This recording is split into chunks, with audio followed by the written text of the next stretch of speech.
Good morning, good evening और good afternoon बच्चों, क्या हाल चाल। माई सेल्फ सी सुमित कुमार। और बच्चों याद करो हमारा ये टॉपिक, ये जो पीछे आपके पीछे है, हमने शुरू कर रखा है ऑर्गेनाइजिंग। क्या शुरू कर रखा है? क्लास 12th का ऑर्गेनाइजिंग। आज हम ऑर्गेनाइजिंग को आगे पढ़ने जा रहे हैं। आपने अगर अभी तक ऑर्गेनाइजिंग की क्लास को नहीं देखा तो बच्चों फटाफट जाकर ऑर्गेनाइजिंग के पिछले टॉपिक को देख कर आओ, क्योंकि वो बहुत इंपॉर्टेंट है, जिसमें इंपॉर्टेंस ऑफ ऑर्गेनाइजिंग पेपर में कई बार पूछा जाता है, बोथ आपके प्री बोर्ड्स के लिए और मिड टर्म्स के लिए। इसके अलावा बोर्ड के लिए तो एसेंशियल रहेगा ही रहेगा, है ना। चलो बच्चों, without wasting any point of time, हम बिना समय को वेस्ट किए हुए शुरू करते हैं हमारा नेक्स्ट टॉपिक, रंग बिरंगा टॉपिक। बोलो क्या नाम लिखा हुआ है बच्चों? नाम लिखा हुआ है टाइप्स ऑफ ऑर्गेनाइजेशनल स्ट्रक्चर। क्या टॉपिक है? ऑर्गेनाइजेशनल स्ट्रक्चर के टाइप्स बताने हैं। तो बच्चों दो टाइप है, बताओ कौन कौन से टाइप? फंक्शनल और दूसरे का नाम क्या है? डिविजनल। ये आपको पढ़ने में ना हलवा लगेगा, हलवा। अब सुनना, हलवा लगेगा कैसे? सुनना भाई, सेल्स के जितने बंदे हैं, सेल्स के जितने लोग हैं, ये रहे सेल्स के सारे लोग, दिख रहे हैं 4 लोग, हाँ, इन सारों को मिलाकर सेल्स डिपार्टमेंट। फाइनेंस के ये 3 बंदे हैं, तो फाइनेंस वालों को मिलाकर फाइनेंस डिपार्टमेंट। खत्म। फंक्शनल डिपार्टमेंट, आपके काम के हिसाब से डिपार्टमेंट बना दिया ना। डिविजनल स्ट्रक्चर, सारा लेट से मैं कहता हूं सब्जी वाला डिपार्टमेंट अलग, मैं कहता हूं लेट से कपड़ों वाला डिपार्टमेंट अलग। ये है डिविजनल स्ट्रक्चर। भाई खत्म हो गए दोनों स्ट्रक्चर। आओ पढ़ते हैं एक करके, ध्यान से आ सकता है पहचानने के लिए। केस स्टडी बेटा, केस स्टडी, ये सब केस स्टडी के लिए काम का है, पढ़ना। फंक्शनल स्ट्रक्चर क्या होता है? In functional structure activities are group and departments are created. ऐसी कुछ लाइन लिखी आएगी और बोलेगा, पूछेगा कौन सा होता है ये बताओ। तो ऐसा स्ट्रक्चर जहां एक्टिविटी को ग्रुप किया जाता है एक साथ एंड डिपार्टमेंट को बनाया जाता है on the basis of specific function, like sales वाले सारों को एक साथ टू बी परफॉर्म। अगर मैं भी बेचता हूं, आप भी बेचते हो, पड़ोसी भी बेचता है, तो हम सारों को मिलाकर एक ग्रुप बना देंगे और उसका नाम हम रख देंगे सेल्स डिपार्टमेंट। ये लिखा हुआ है। For example, all the job related to production are grouped under production department. सारे प्रोडक्शन वाले को प्रोडक्शन डिपार्टमेंट में, सेल वाले को सेल्स डिपार्टमेंट में, पैसे वाले को फाइनेंस डिपार्टमेंट में। इस तरीके से काम कर रहे हैं। तो बच्चों इस वाले डिपार्टमेंट को हम लोग नाम बोलेंगे कौन सा डिपार्टमेंट, कौन सा structure? Functional structure. Now the second one is divisional structure. ध्यान से, डिवाइडिंग द होल एंटरप्राइज, पूरी एंटरप्राइज को डिवाइड कर रहे हैं according to the major product, जो आपके मेन प्रोडक्ट्स हैं। लाइक फॉर एग्जांपल, जो आप प्रोड्यूस करना चाहते हो, लाइक फॉर एग्जांपल मेटल वाले को अलग, प्लास्टिक वाले को अलग, कॉस्मेटिक वाले को अलग। इसको हम बोलते हैं डिविजनल स्ट्रक्चर। कौन सा बोलते हैं? डिविजनल। तो अकॉर्डिंग टू प्रोडक्ट्स या अकॉर्डिंग टू सर्विस कर रहे हो तो डिविजनल, अकॉर्डिंग टू काम कर रहे हो तो फंक्शनल। बस यही ध्यान रखना है, आप पक्का पहचान जाओगे। केस स्टडी, बस इतनी सी बात ध्यान रख लो।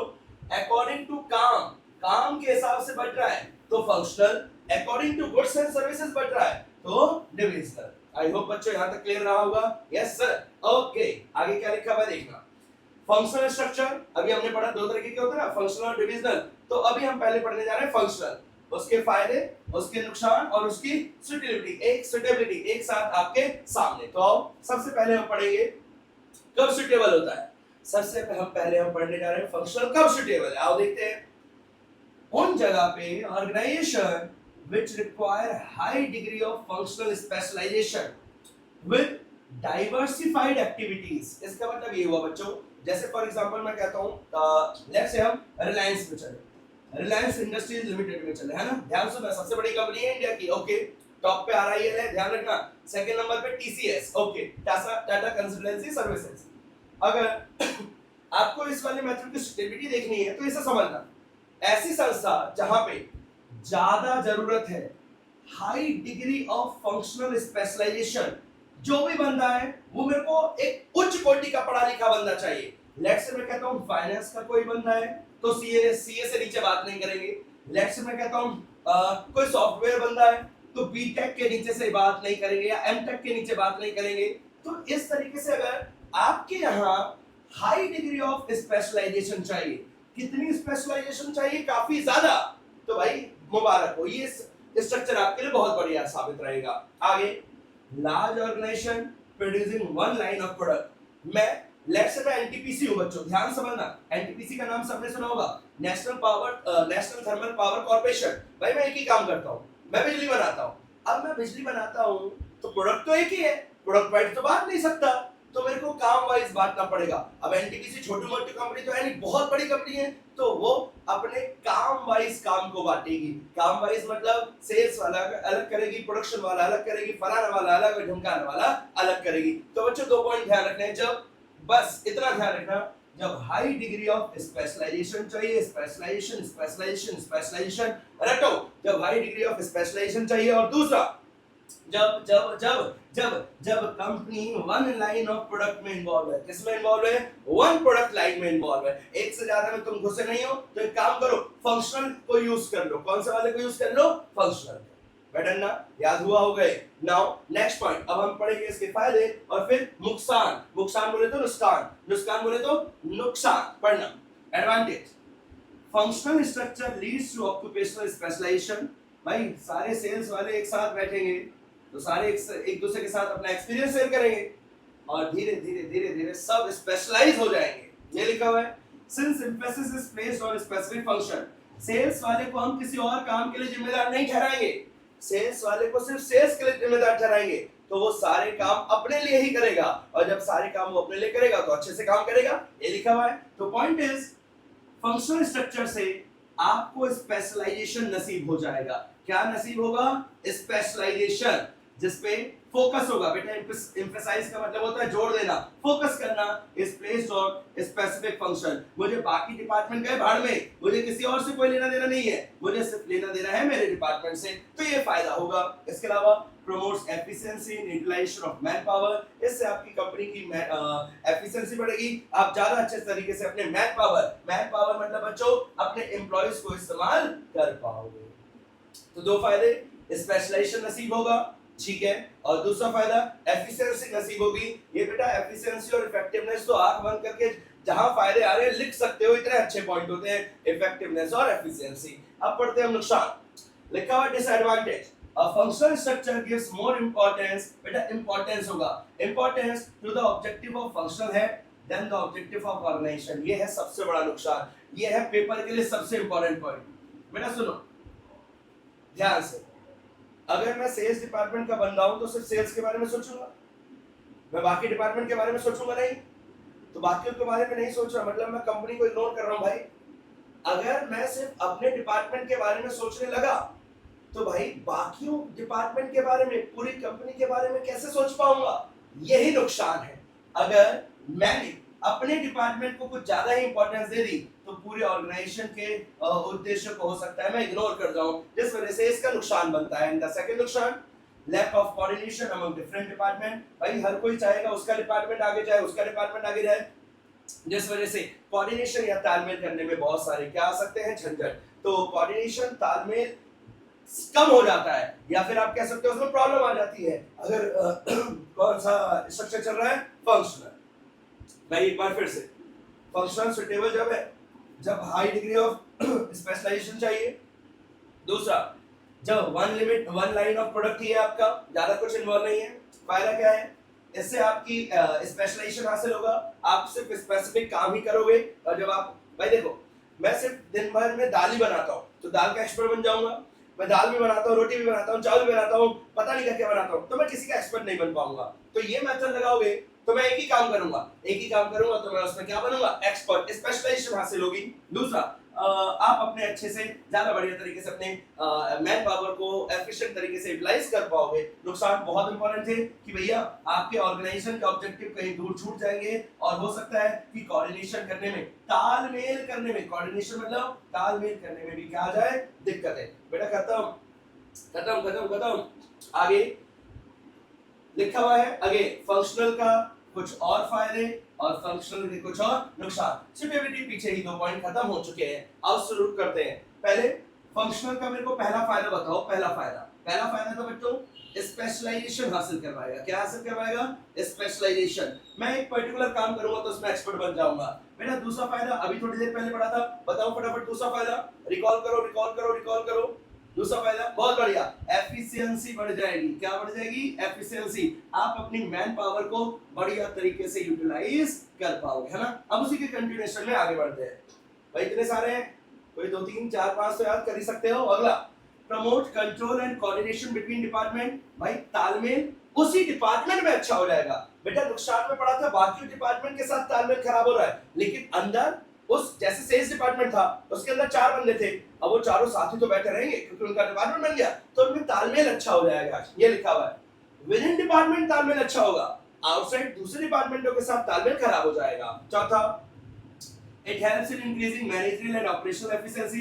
अगेन भाई मैनेजमेंट को और ऑपरेशन लेवल वाले बंदों को काम करने में आसानी हो जाएगी, इनसे एफिशिएंसी बढ़ेगी। ऊपर वाले पॉइंट था it reduce duplication of work, भाई सेल्स वाला सारा काम अपन देख रहे हैं, प्रोडक्शन वाला सारा काम वो टीम देख रही है, तो वो मेरा काम नहीं करेगी, मैं उसका काम नहीं करूंगा, मतलब डुप्लीकेशन ऑफ वर्क से बच जाएंगे। बहुत important point, duplication of work से बच जाएंगे। इसके अलावा it helps in training employees easily, भाई मेरे सेल्स डिपार्टमेंट में से सेल वाला बंदा आएगा, मैं उसे सारा सेल का सिखा दूंगा, तो अगर लेट्स से एक ट्रेनी है, बेचारा 2 दिन प्रोडक्शन में जाता है, 2 दिन फाइनेंस में जाता है, 2 दिन कहीं जाता है, 2 दिन कहीं जाता है, कहीं का नहीं सीख पाएगा, भाई तुम पूरे हफ्ते मेरे पास भेजो, मैं सिखाता हूं उसे। तो पॉइंट इज इससे ट्रेनिंग देना आसान हो जाएगा। और इसके अलावा it ensure that different function get due attention, भाई इससे होगा क्या, सेल्स वाले पे भी अटेंशन जाएगा, प्रोडक्शन वाले पे भी अटेंशन जाएगा, एचआर डिपार्टमेंट पे भी अटेंशन जाएगा, फाइनेंस डिपार्टमेंट पे भी अटेंशन जाएगा, हर डिपार्टमेंट में अटेंशन जा पाएगा।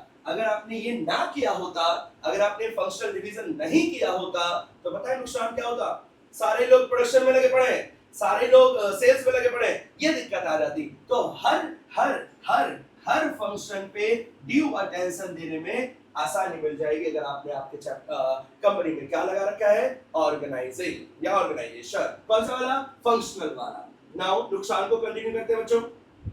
सबसे पहले नुकसान क्या पड़ा था बताओ मेरे को। सबसे पहला नुकसान, भाई अगर आप अपने ही ऑब्जेक्टिव के बारे में सोचोगे तो जो ऑर्गेनाइजेशन के ऑब्जेक्टिव हैं वो कहीं ना कहीं पीछे रह जाएंगे, उसके बारे में आप सोच नहीं पाओगे। दूसरा, दूसरे डिपार्टमेंट के साथ तालमेल करने में, कोऑर्डिनेशन करने में क्या आ जाएगी, प्रॉब्लम। ये भी पढ़ा था। नाउ अब कुछ 2-3 नुकसान और पढ़ लेते हैं। A conflict of interest will arise within different department. Sales वाला अपनी बढ़ाई करना चाहेगा, प्रोडक्शन वाला अपनी बढ़ाई करना चाहेगा, हर डिपार्टमेंट अपने बारे में सोचने लगेगा, कॉन्फ्लिक्ट आ जाएंगे, लड़ने लग जाएंगे, दोनों एक दूसरे को गुस्से या फिर ईर्ष्या की भावना से देखेंगे। ईर्ष्या की भावना, ईर्ष्या मतलब चिढ़ने लगेंगे। और लास्ट में इट में lead to inflexibility due to narrow perspective of employees. भाई देखो मेरी सोच तो ये होनी चाहिए थी पूरी कंपनी आगे जाए, लेकिन जैसे ही मैंने डिपार्टमेंट बना दिया तो मेरी सोच अब हो गई मेरा सेल्स डिपार्टमेंट आगे जाए, बाकी जाए ना जाए मेरा सेल्स डिपार्टमेंट आगे बढ़ता चला जाए। तो ये एक दिक्कत वाली बात है, आपकी सोच नैरो हो जाएगी। इनफ्लेक्सिबिलिटी लिखा हुआ है, it will lead to inflexibility. Inflexibility मतलब लचीलापन खत्म हो जाएगा ड्यू टू नैरो पर्सपेक्टिव। बेटा पर्सपेक्टिव का मतलब होता है नजरिया, आपका जो नजरिया है वो छोटा रह जाएगा। आप सिर्फ आपके डिपार्टमेंट के बारे में सोचोगे, बाकी डिपार्टमेंट के बारे में सोचोगे नहीं, तो ये एक अच्छी बात नहीं। सबके बारे में सोचते तो ज्यादा बेटर रहता। आई होप बच्चों यहाँ तक की बातें क्लियर है। Yes sir. चलो अब हमारा डिविजनल स्ट्रक्चर खत्म करते हैं। नाम तो अभी हमने सुन लिया था डिविजनल का, आओ शुरू करते हैं।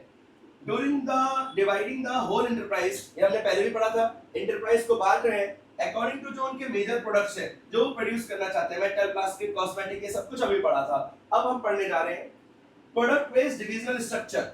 ध्यान से देखना, सबसे पहले टॉप पे बैठा है सीईओ, फिर ग्रोसरी का, इलेक्ट्रॉनिक्स का, होम का, मतलब ये 3 डिपार्टमेंट बना दिए। जैसे किसी मॉल में जाते हो तो बेटा कपड़े का अलग, खाने पीने का अलग होता है ना, वही है। ग्रोसरी अलग बना दिया, इलेक्ट्रॉनिक्स अलग, होम अलग। फिर उसके अंदर पहले सामान बांटा, अब काम बांट रहे हैं। फिर ग्रोसरी के अंदर मार्केटिंग, सेल्स और कस्टमर, मार्केटिंग, सेल्स और कस्टमर, मार्केटिंग, सेल्स और कस्टमर। मतलब पहले सामान के हिसाब से बांटा और फिर किसके हिसाब से बांटा, काम के हिसाब से। Divisional structure. कौन सा स्ट्रक्चर, डिविजनल। भाई ये वाली बात तो हमने पहले भी पढ़ ली थी, यहां से पढ़ते हैं ध्यान से। ये है काम की बातें, हम सिक्योरिटी पढ़ेंगे, फायदे पढ़ेंगे और नुकसान पढ़ेंगे। और शुरू करें। देखो बच्चों, मैं अगेन बार-बार एक ही बात कह रहा हूं, ये बहुत ज्यादा इन डेप्थ नहीं चल रहा, जहां मुझे जरूरत लग रही है ज्यादा बोलने की मैं वही बोल रहा हूं। ये आपके रिवीजन के लिए है ओनली, सिर्फ और सिर्फ रिवीजन के लिए। अगर आपको डिटेल में पढ़ना है तो आप मुझे कांटेक्ट कर सकते हो, मैं आपको डिटेल वाली क्लासेस प्रोवाइड करवा दूंगा। Done, this is only for revision, ताकि फास्ट ट्रैक रिवीजन हो जाए। चलो सुटेबिलिटी डिविजनल स्ट्रक्चर की this structure is suitable in organization producing multiple product, जो मल्टीपल प्रोडक्ट या मल्टीपल डिफरेंट डिफरेंट लाइंस में काम करते हैं। तो जाहिर सी बात है अगर मैं 4-5 प्रोडक्ट बना रहा हूं तो 4-5 डिविजनल स्ट्रक्चर कर दूंगा। तो यही था, अगर हम एक से ज्यादा प्रोडक्ट्स में इन्वॉल्व हैं तो ये मेथड सुटेबल है। अगला, growing companies which intend to add more lines of products in future, वो कंपनी है जो फ्यूचर में नए नए प्रोडक्ट्स में इन्वॉल्व होना चाहती है। लाइक ओला, भाई ओला कहां से शुरू करी? ओला ने शुरू करा अपनी टैक्सी से, टैक्सी से फिर ओला की बाइक आ गई, ओला की बाइक मतलब जो इधर उधर करके जाती है। फिर ओला ने अपनी स्कूटी भी बेचना शुरू कर दिया, अब वो बाइक भी लेकर आ गए और पता नहीं क्या क्या और करने वाले हैं। मतलब जो अपने काम को फैलाना चाहता है भाई ये वाला स्ट्रक्चर फॉलो करना, हर प्रोडक्ट पे फोकस रहेगा। जैसे भाई मैं ना अभी तक मोमोज बेचता था, है ना, अब मैं मोमोज के साथ साथ समोसा भी बेचना चाहता हूँ, तो भाई समोसे को भी मेरे को सोचना पड़ेगा। अगर मैंने समोसे का डिविजनल स्ट्रक्चर नहीं करा तो समोसा मेरे को लॉस देकर चला जाएगा। इस वजह से बेटा बोलो क्लियर है दोनों पॉइंट? तो जिनके यहाँ प्रोडक्ट्स बहुत ज्यादा है उनके लिए, और जो ग्रो करना चाहते हैं उनके लिए मेथड सुटेबल है। कौन सा वाला मेथड सुटेबल है? डिविजनल स्ट्रक्चर सुटेबल है। नाउ अब हमारे को उसके फायदे और नुकसान ध्यान से। Product specialization help in the overall development, भाई हमारा डिपार्टमेंट सिर्फ ग्रोसरी के बारे में सोचता है तो ग्रोसरी ग्रोथ कर जाएगा, खत्म हो गया। लिखा हुआ है मेरे को एक पर्टिकुलर प्रोडक्ट में महारत हासिल हो जाएगी, स्पेशलाइजेशन। वहां काम में स्पेशलाइजेशन हो रही थी फंक्शनल में, यहाँ प्रोडक्ट में स्पेशलाइजेशन हो रही है। अगला, it helps in the fixation of responsibility accountability of departmental heads, जो अलग अलग डिपार्टमेंटल हेड्स, लेट्स से मैं कहता हूं रिलायंस स्मार्ट को नुकसान हुआ, ग्रोसरी की वजह से नुकसान हुआ, कपड़ों की वजह से नुकसान हुआ, एपरल्स की वजह से नुकसान हुआ, वेजिटेबल्स की वजह से नुकसान हुआ, किस वजह से नुकसान हुआ ये पता चल जाएगा, रिस्पांसिबिलिटी फिक्स करना आसान हो जाएगा। फिर से कह रहा हूं, रिस्पांसिबिलिटी और अकाउंटेबिलिटी, आपकी जिम्मेदारी और अकाउंटेबिलिटी वर्ड का मतलब क्या होता है बच्चों? देखो रिस्पांसिबिलिटी मतलब आपकी जिम्मेदारी, जिम नहीं जिम्मेदारी, और अकाउंटेबिलिटी मतलब आपकी जवाबदेही, दोनों क्या हो जाएगी? फिक्स हो जाएगी। ये अच्छी बात है, वरना लोग कामचोर हो जाएंगे। अगला लिखता है provide a proper basis for assessing performance, आपको परफॉर्मेंस को इवैल्यूएट करने में आसानी हो जाएगी। And results of each division, कौन सा डिवीजन अच्छा काम कर रहा है, कौन सा प्रोडक्ट हमारे को ज्यादा कमा के दे रहा है, ये वाला काम एनालाइज करने में आसानी हो जाएगी। आगे, इट फैसिलिटेट एक्सपेंशन, आपकी कंपनी को ग्रोथ करने में, एक्सपेंशन करने में भी, नए प्रोडक्ट्स को। देखो अगर हमने डिपार्टमेंट बना रखा है, अगर मैं ये मेरा एक्स सामान का डिपार्टमेंट था, अब मैं वाई सामान के डिपार्टमेंट को इसी में लेकर आ जाऊंगा तो भाई भसड़ मच जाएगी। तो एक्स के साथ वाई का अलग डिपार्टमेंट बना दो, जेड का अलग बना दो, ए का अलग, बी का अलग। इससे फायदा क्या होगा? इससे फायदा ये होगा एक्स का काम खराब नहीं होगा, वो जैसे चल रहा था चलता रहेगा, वाई शुरुआत करने लगेगा। एक प्रोडक्ट लॉन्च करूंगा तो ए को बीच में नहीं घुसाऊंगा, ए को अलग डिपार्टमेंट बना दूंगा जिससे ए एक्स और वाई को डिस्टर्ब ना करे। तो ये लिखा हुआ है, इससे डिस्टरबेंस कम होगी और कोई भी प्रोडक्ट अच्छे से आप मार्केट में लॉन्च कर पाओगे। तो ये बेटा अभी हमने इधर 4 फायदे पढ़े, 2 सुटेबिलिटी पढ़ी, एक बार नुकसान देखते हैं, आओ फटाफट। कॉन्फ्लिक्ट में arise among different division on allocation of resource, भाई ग्रोसरी वाला बोलेगा मुझे पैसा कम मिला, वेजिटेबल वाला बोलेगा मुझे पैसा ज्यादा मिला, इलेक्ट्रॉनिक्स वाला बोलेगा मुझे तो कुछ मिला ही नहीं। इस तरीके से लड़ने लग जाएंगे। वो वहां डिपार्टमेंट लड़ रहा था, यहाँ डिविजन्स लड़ रहे हैं, खत्म। आगे, it may lead to increase in cost since there may be duplication of activity in different product division, भाई हो सकता है सेम काम, एडवर्टाइजमेंट का खर्चा, भाई एडवर्टाइजमेंट का खर्चा तो रिलायंस इंडस्ट्रीज के नाम से चल रहा है, अब हो सकता है सेल्स वाला भी इलेक्ट्रॉनिक वाला भी वही खर्चा कर रहा है, और मैं कहता हूँ इलेक्ट्रॉनिक के अलावा वेजिटेबल वाला भी वही कर रहा है, अलग अलग बंदे एक ही काम कर रहे हैं एडवर्टाइजमेंट का, तो भाई हो सकता है ना डुप्लीकेशन ऑफ वर्क हो जाए। इसके अलावा it provide manager with authority to supervise all activity related to a particular division, भाई इसमें आपके पास पावर आएगी सिर्फ एक पर्टिकुलर डिवीजन की, तो एक पर्टिकुलर डिवीजन ही ग्रोथ कर पाएगा, बाकी डिवीजनों पे आप ध्यान नहीं दे पाओगे। आप ध्यान नहीं दे पाओगे तो जाहिर सी बात है एक अच्छी बात है, नेगेटिव सेंस में लिखा हुआ है, नेगेटिव सेंस में लिखा हुआ है कि आप सिर्फ एक ही डिवीजन के होकर रह जाओगे, आप सबके हो नहीं पाओगे। आगे देखना बच्चों ध्यान से, फंक्शनल और डिविजनल में डिफरेंस, क्या हम पढ़े इसे डिफरेंस को पढ़े? यस सर पढ़ते हैं, और देखना ध्यान से लिखा हुआ है, ये थोड़ा सा ब्लर नजर आ रहा होगा आप लोगों को, ये थोड़ा सा ना ब्लर हो रहा है, कोई बात नहीं, देखना फॉर्मेशन, चलो इसे ना मैं आपको अलग से बता दूंगा साफ सुथरे वाले पेज पे। अभी हम पढ़ रहे हैं आगे टाइप्स ऑफ ऑर्गेनाइजेशन, बेटा एक फॉर्मल और ये अच्छा है इंपॉर्टेंट है, एक फॉर्मल और दूसरा इनफॉर्मल। जैसे फॉर्मल मतलब मैनेजर अपने जूनियर से बातें कर रहा है, इनफॉर्मल मतलब जब लंच चल रहा है, बातें कर रहे हैं। तो इनफॉर्मल और फॉर्मल, कंपनियों में दोनों पाए जाते हैं, फॉर्मल और इनफॉर्मल। तो फॉर्मल के अंदर लिखता है formal organization refers to organizational structure that is designed by the management to accomplish goals।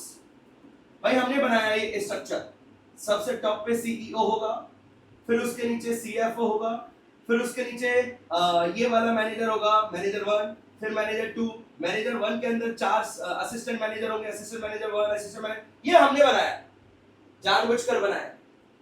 Formal organisation बनाया जाता है, ध्यान दे देना, फॉर्मल ऑर्गेनाइजेशन बनाया जाता है, डिजाइन करा जाता है ताकि मैनेजमेंट के ऑर्गेनाइजेशन के गोल्स को हासिल किया जा सके।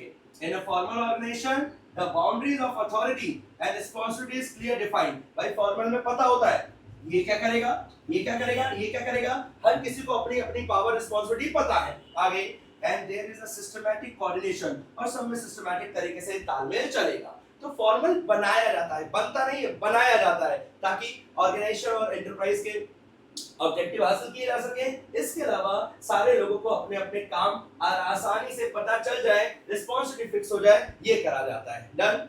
इधर इनफॉर्मल में क्या होगा, interaction among people at work gives to a network of social relationship. भाई मैं आपके साथ काम करने आया, आप मेरे दोस्त बन गए, दोस्त मैनेजमेंट ने बनाया, अपने आप बन गए, अपने आप बन गए। इनफॉर्मल बनाया नहीं जाता, अपने आप बन जाता है। ये लिखा हुआ है अमंग एम्प्लॉइज, हमारे बीच में रिलेशनशिप बन गए फॉर इनफॉर्मल ऑर्गेनाइजेशन।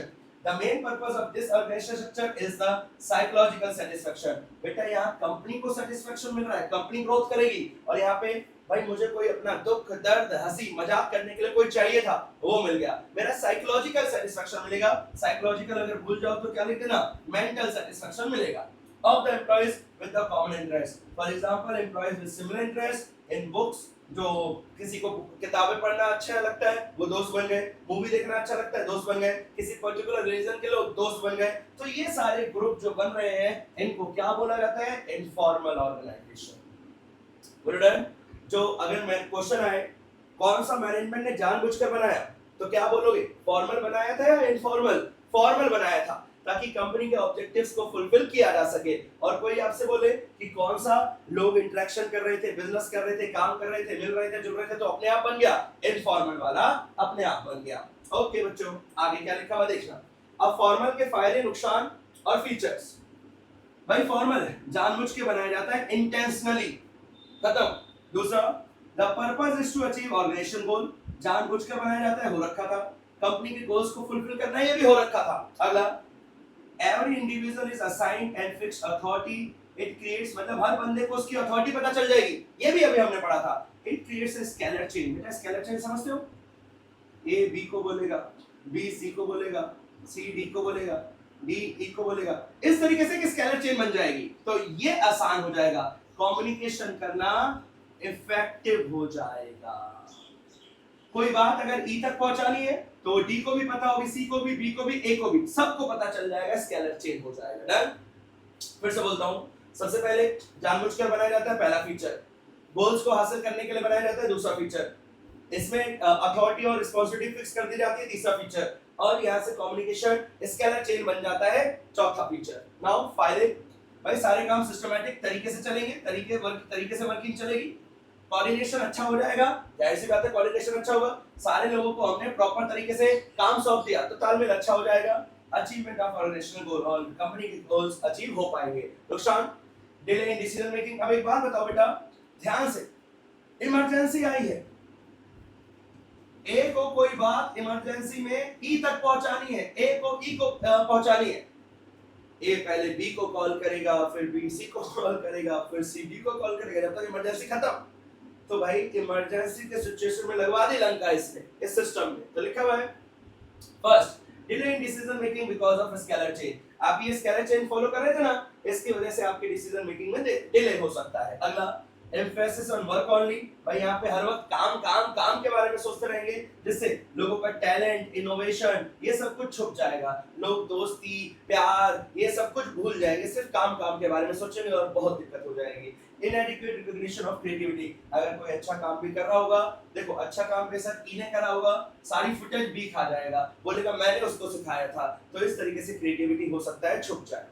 तो ओवरऑल क्रिएटिविटी बहुत ज्यादा अच्छा नुकसान नहीं था। अच्छे नुकसान तो ये थे, ये था जबरदस्त नुकसान। हर किसी में ना बच्चों कैसे आएगा क्वेश्चन वो बता देता हूँ। वो बोलेगा वो कौन सा स्ट्रक्चर होता है जहां पे कंपनी आती है और बताती है रमेश तुम ये करियो, सुरेश तुम ये करियो, पहचान। फिर उसके ना कोई दो फीचर बता दो, दो फायदे बता दो और दो नुकसान बता दो। 6 नंबर का क्वेश्चन बनकर रेडी है आपके सामने।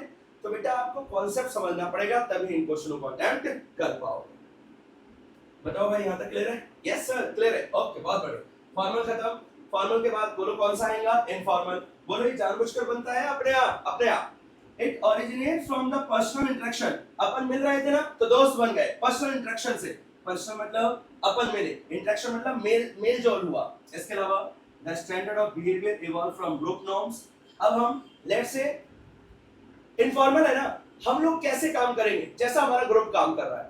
लेट्स से ग्रुप में सारे लोग सिगरेट पीते हैं तो मैं भी पीना शुरू कर दूंगा। मतलब जो ग्रुप में चल रहा है वो काम चलेगा। कोई मेरे को आकर नहीं बताएगा तेरे को क्या करना है। फॉर्मल में याद करो आकर बताता था मेरी क्या ड्यूटी है। यहाँ पे कोई मेरे को ड्यूटी बताने वाला नहीं है। बोलो बच्चों यहाँ तक क्लियर है? पक्की बात? एक बार रिवाइज करो।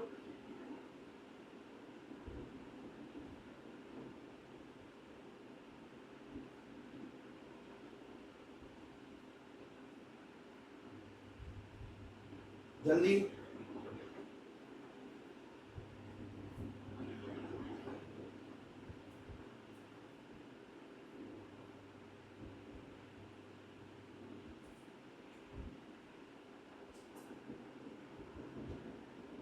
जल्दी रिवाइज करो जल्दी।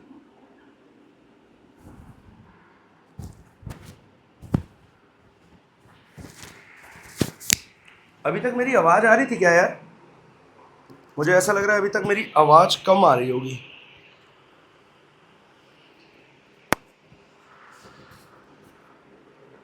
चलो एक बार मैं खत्म ही करवा देता हूँ, उसके बाद पता चलेगा कैसे आवाज आ रही थी। कोई बात नहीं, क्योंकि मेरा माइक कहीं दूर था। ये रहा मेरा माइक, ये कहीं दूर रखा हुआ था। तो कोई बात नहीं, आओ एक बार खत्म करते हैं।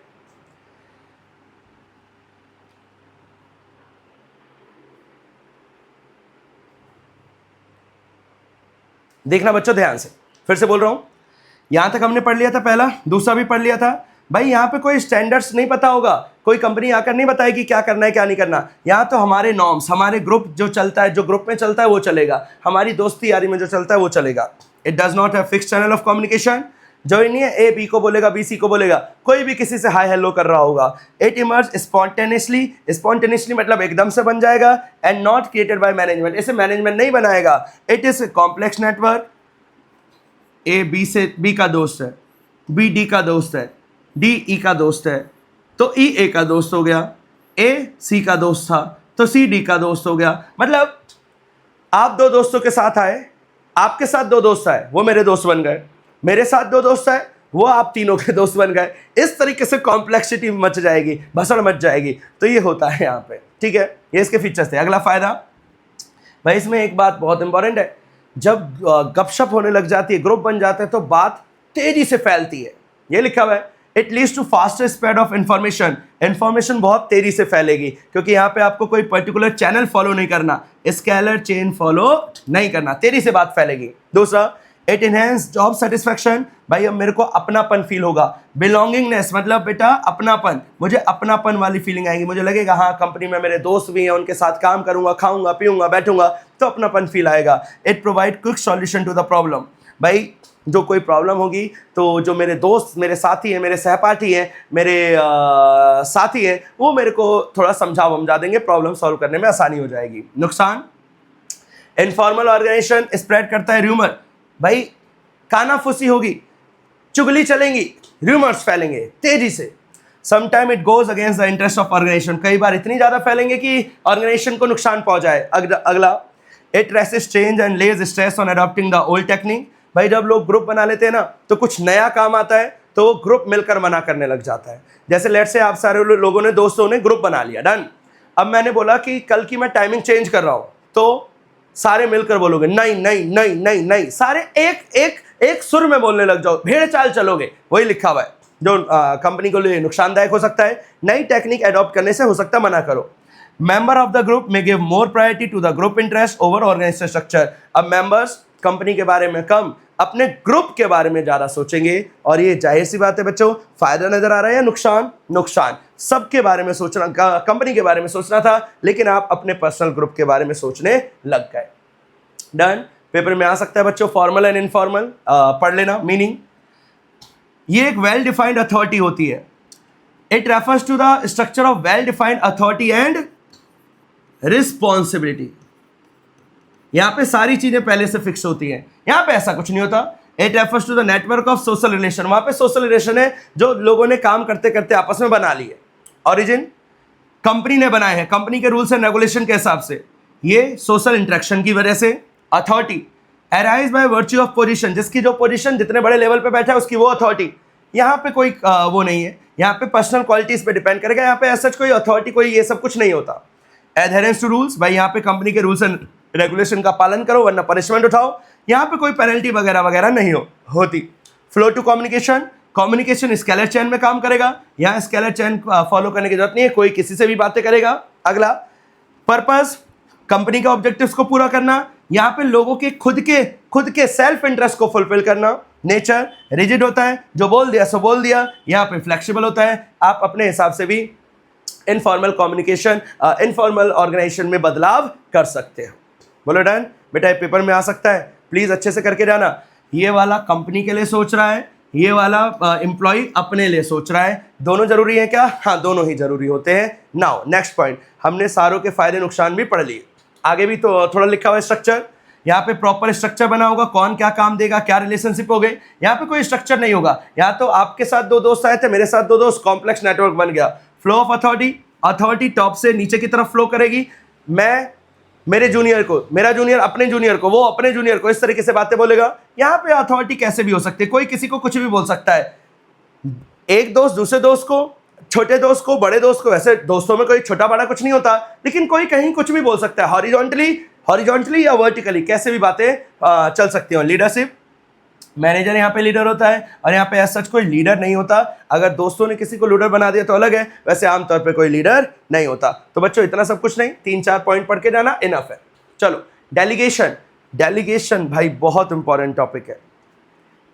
डेलीगेशन वर्ड का मतलब क्या होता है, सुनना। डेलीगेशन वर्ड का मतलब होता है काम सौंपना, डेलीगेट करना। अगर मैंने आपको बोला कोई काम करने के लिए, तो बोला जाएगा मैंने आपको काम डेलीगेट कर दिया। मैं जिसने काम सौंपा उसे बोला जाएगा डेलीगेटर, और जिसको सौंपा उसे बोला जाएगा डेलीगेटी, और इस प्रोसेस को बोला जाएगा डेलीगेशन। और पढ़ते हैं, delegation refers to the downward transfer of authority. Authority का मतलब होता है पावर। मैं अपने जूनियर को कोई पावर दे रहा हूं, सुपीरियर अपने सबऑर्डिनेट को, सबऑर्डिनेट का मतलब हो गया बेटा जूनियर, सुपीरियर का मतलब हो गया बॉस। बॉस अपने जूनियर को कोई पावर दे रहा है। It is a prerequisite to the efficient functioning of an organization. किसी कंपनी के अच्छे से काम करने के लिए बहुत जरूरी है, because it enable manager to use her time to high priority activities. देखो भाई, सारे काम अगर मैं ही करता रहूंगा तो हाई प्रायोरिटी वाले काम कौन करेगा? तो मैंने अपने जो कम इंपॉर्टेंट काम थे वो अपने जूनियर को डेलीगेट कर दिए, ताकि मैं इंपॉर्टेंट एरिया पे फोकस कर पाऊं। बस यही था।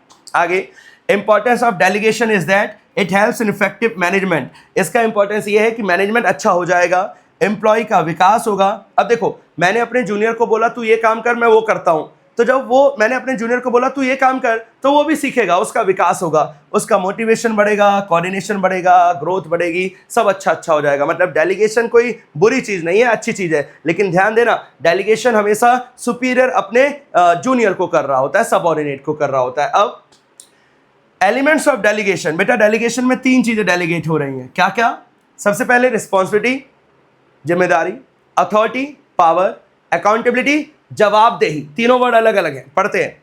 Responsibility is the obligation of A subordinate. Obligation मतलब बच्चे जिम्मेदारी असाइन कर रहे हैं। क्या असाइन कर रहे हैं, क्या डेलीगेट कर रहे हैं?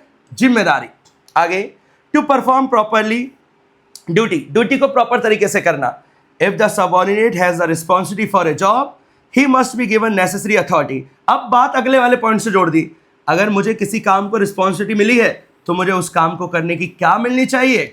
अथॉरिटी भी मिलनी चाहिए। अब पावर की बात करेगा। Authority refers to the right to take decision. मेरे पास पावर है डिसीजन लेने की, to guide the activities to of others. Authority determine superior subordinate relationships. Laws and the rules and regulation of the organisation. कौन क्या बोलेगा, कैसे बोलेगा, इसके तहत मुझे काम करना है। Authority flows downward. बेटा अथॉरिटी हमेशा मैं अपने बॉस को अथॉरिटी दूंगा, जा ये कर ले ना, बॉस मुझे अथॉरिटी देगा, तो ये लिखा हुआ है अथॉरिटी हमेशा डाउनवर्ड चलती है। फिर फाइनली भाई मेरे को काम मिला, उसे करने की जिम्मेदारी पावर मिली, तो अब पावर के साथ क्या आती है चिपक कर, जवाबदेही। हर पावरफुल इंसान की जवाबदेही भी फिक्स होनी चाहिए। Accountability implies accountable for the final outcome. जो भी रिजल्ट नजर आए उसके प्रति आप जवाब दे रहोगे। When a superior assign a work to a subordinate he is answerable. यही आंसरेबल, आंसरेबल मतलब भाई जूनियर तूने क्या काम करा, चल अब इसका जवाब दे, ये रिजल्ट क्यों नजर आया। तो डेलीगेशन में सबसे पहले मैं आपको रिस्पॉन्सिबिलिटी बोलूंगा कि ये काम करना है, फिर मैं बोलूंगा ले ये काम करने के लिए पावर पकड़। मैंने आपको बोला था चोर पकड़ के लाओ, रिस्पॉन्सिबिलिटी। मैंने बोला चोर पकड़ने के लिए ये लो बंदूक, पावर। फिर अगर किसी और को गोली लगी तो तुम्हारे को गोली मार दूंगा, अकाउंटेबिलिटी। यही लिखा हुआ है भाई, खत्म। अगला अथॉरिटी, रिस्पॉन्सिबिलिटी, अकाउंटेबिलिटी। मीनिंग पढ़ लेते हैं। वैसे ऐसा चाहिए बहुत ज़्यादा काम का नहीं है, इसे आप अपने से भी रिवाइज कर सकते हो। आपने वो जो 3 वर्ड पढ़े वो इनफ थे। Importance of delegation. बेटा डेलीगेशन के क्या इंपॉर्टेंस है आओ देखते हैं। सबसे पहले भाई जो टॉप लेवल का बंदा है उसके वर्कलोड कम हो जाएंगे, ताकि कैसे, क्योंकि उसने अपने काम सबऑर्डिनेट को सौंप दिए तो मेरा काम कम हो जाएगा। अगला एम्प्लॉय का विकास होगा, जिसको काम सौंपा था किसका, यहां पे सबऑर्डिनेट का विकास की बात कर रहा है बेटा। किसके विकास हो रहे हैं, सबऑर्डिनेट का विकास हो रहा है, क्योंकि मैंने आपसे काम करवाया अपने लेवल का ताकि मैं अच्छे काम कर सकूं। अब आपसे अपना काम करवाए ना तो आपका भी विकास हो जाएगा। अगला जैसे मैंने आपको बोला एक काम करो, अपना टेस्ट कॉपी चेक कर दो। काम मेरा था लेकिन मैंने आपसे काम करवाया ताकि मैं कुछ और काम कर सकूं। अब जब आप टेस्ट कॉपी चेक करने की शुरुआत करोगे, धीरे धीरे सीखोगे तो आपका भी विकास हो जाएगा। यही था क्विक एंड बेटर डिसीजन। अच्छे से और बढ़िया डिसीजन लिए जा सकते हैं। और इसके अलावा high moral of the subordinates. जो सबऑर्डिनेट है उनका मोरल बढ़ेगा। मोरल मतलब समझते हो बच्चों, मोरल मतलब एक तरीके से आप समझो उनका मोरल बढ़ेगा। मोरल को हिंदी में क्या बोलूं भाई, मोरल बढ़ेगा, उनका अंदर से जिज्ञासा बढ़ेगी, उनको काम करने का मन करेगा, मोर सेटिस्फाइड फील करेंगे, मोटिवेशन बढ़ेगा। डन ना, सारे वर्ड्स बोल दिए। इसके अलावा बेटर कोऑर्डिनेशन, तालमेल करने में भी क्या हो जाएगी, आसानी। अगर क्या लगा रखा है आपने अपनी संस्था में, डेलीगेशन। इसके अलावा डिसेंट्रलाइजेशन भी बच्चों एक वर्ड होता है। डिसेंट्रलाइजेशन का मतलब होता है यहां भी काम होगा, यहां भी काम होगा, यहां भी काम होगा, यहां भी काम होगा। This is basically decentralisation. अब पढ़ते हैं। Decentralisation means delegation of authority. Decentralisation का मतलब हुआ अथॉरिटी को डेलीगेट करना throughout all the levels of the organisation. तो डिसेंट्रलाइजेशन में भी डेलीगेशन हो रहा है सारे लेवलों में। This empowers lower level to take decision. इससे लोअर लेवल भी डिसीजन ले पाएगा regarding problem faced by them without having go to the upper level. अब फायदा क्या हुआ वो सुनना, डिसेंट्रलाइजेशन में हुआ क्या वो सुनना। मैंने बोला दिल्ली वाले बंदे, मैंने अपने दिल्ली वाले मैनेजर को बोला दिल्ली तेरे को जो भी प्रॉब्लम आए ना तू वहां पे सुलटा लियो। तो बताओ ये अच्छी बात है बुरी बात है, अच्छी बात है। डिसेंट्रलाइजेशन भाई वो अपनी प्रॉब्लम को अपने तरीके से हैंडल आउट कर लेगा, ये फायदा होता है डिसेंट्रलाइजेशन का। आगे in other words decision making authority is given to all the employees. हमने डिसीजन लेने के लिए बहुत सारे लोगों को बोल दिया at all the levels depending on the job. जिसकी जैसी जॉब उस हिसाब से उनको डिसीजन लेने की power they the. And one of them are handling an organization is centralized when the decision making authority is retained by the top level। अब बेटा एक वर्ड था सेंट्रलाइजेशन, जो मैं बोलूंगा वो तुम करोगे, सेंट्रलाइजेशन। डिसेंट्रलाइजेशन मतलब जो तुम्हारा मन है वो करो। तो दोनों ही जरूरी है। इसे आपने वो शुरुआती चैप्टरों में पढ़ा होगा, फर्स्ट सेकंड, वो भी हमने रिवाइज नहीं करा। सेंट्रलाइजेशन में मैं जो बोलूंगा वो आपको करना पड़ेगा, डिसेंट्रलाइजेशन में आपको जो मन कर रहा है आप वो करो। तो कुछ काम मैं आपको बताऊंगा, कुछ आप खुद से भी करो। तो दोनों होने चाहिए, सेंट्रलाइजेशन भी और डिसेंट्रलाइजेशन भी। बस इतना ध्यान रखना, इसके अंदर मैं सामने वाले को पावर सौंप रहा हूं काम करने की। अब डिसेंट्रलाइजेशन का कोई इंपॉर्टेंस है भाई, मैंने आपको पावर दी ना काम करने की, जाहिर सी बात है आप लोगों में इनिशिएटिव आएगा, आप सबऑर्डिनेट्स अच्छे से काम कर पाओगे। अगला मैनेजरियल टैलेंट, फ्यूचर के लिए टैलेंट डेवलप हो रहा है, उस वाले में बच्चों इसी टाइप का पॉइंट था। डेलीगेशन में भी आप सीख रहे हो, विकास हो रहा है आपका। यहाँ पे भी आप मैनेजर, देखो मैंने आपको ही डिसीजन लेने का काम दे दिया, तो भाई आप भी तो एक तरीके के मैनेजर बन रहे हो। आपके अंदर मैनेजरियल एबिलिटी का निखार आएगा, डिसीजन मेकिंग क्विक होगी। बेटा वहां पे भी था relieves top management, top management को छोटे छोटे कामों से मुक्ति मिल जाएगी, आज़ादी मिल जाएगी, वो अच्छे कामों पे फोकस करेगा और इससे जाहिर सी बात है डिसेंट्रलाइजेशन से कंपनी की ग्रोथ हो जाएगी। अभी हमने डेलीगेशन पढ़ा, डिसेंट्रलाइजेशन पढ़ा, दोनों को आप आराम से पढ़ सकते हो, डिफरेंस पढ़ लेना, पेपर में आ सकता है। और लास्ट में थैंक्स है, तो एक काम करता हूँ, मैं ऐसे पढ़ाई देता हूँ, देखना मैं एक पॉइंट पढ़ाता हूँ, बाकी आप पढ़ना। Nature, it is a compulsory act. भाई डेलीगेशन करना बहुत जरूरी है, लेकिन डिसेंट्रलाइजेशन जरूरी नहीं है, ऑप्शनल है, ठीक है।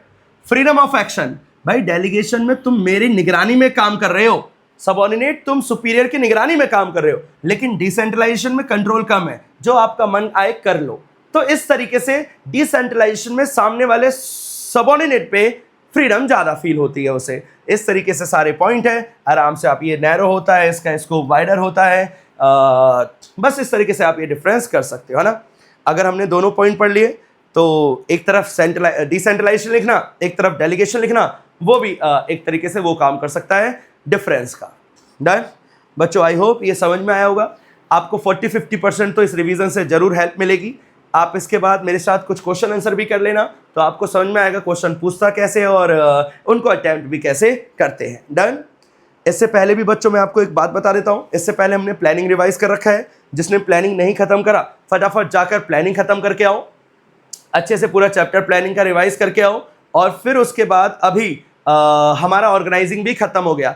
ऑर्गेनाइजिंग 2 पार्ट्स में हुआ है, लास्ट टाइम में कुछ काम था तो इस वजह से वो उसमें कंक्लूड नहीं हो पाया था, तो ऑर्गेनाइजिंग भी खत्म करो। और अभी सेकंड पार्ट में ऑर्गेनाइजिंग भी अब ये खत्म हो चुका। अब नए चैप्टर के लिए मैं आपसे पूछूंगा जरूर कि कौन सा चैप्टर बेटर रहेगा जो आप करना चाहते हो, फिर हम उसकी रिवीजन करेंगे। डन।